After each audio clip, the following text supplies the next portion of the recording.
May inisyal nga plano sang bag-o nga sangguniang panlalawigan members sa probinsya sang Iloilo ginpat-pat na sa ilang inaugural speeches. Aring balita ang itutukan ni Daryl Marie Sarmiento.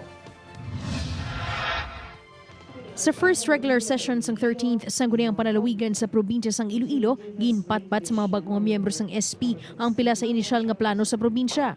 May pila nga naghatag sang ila sentimento sa sahi isang serbisyo nga gintulong sang nagligad nga SP members. And I've always hoped that my stint here in the Sangguniang Panlalawigan will lead to the crafting of the responsive legislations that will spur development in the rural farming communities.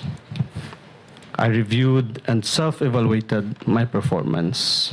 Luyag man sa mga miyembro sang 13th SP nga tupungan kung hindi man malabawan ang mga hinimuan sa nagligad nga mga miyembro agud mabalik sa mga pumuluyo ang sahi isang serbisyo nga ila ginalauman.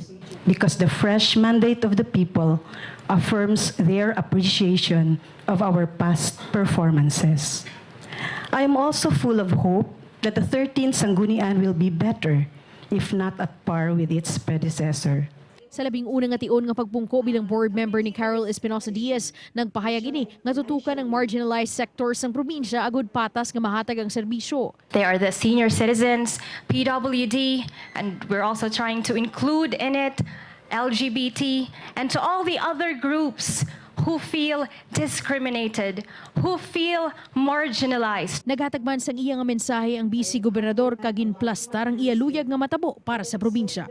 Ours is a victory for continued and equitable delivery of basic governmental services, of legislative actions attuned to the growing needs of the province, of attention and partnership with our 42 towns.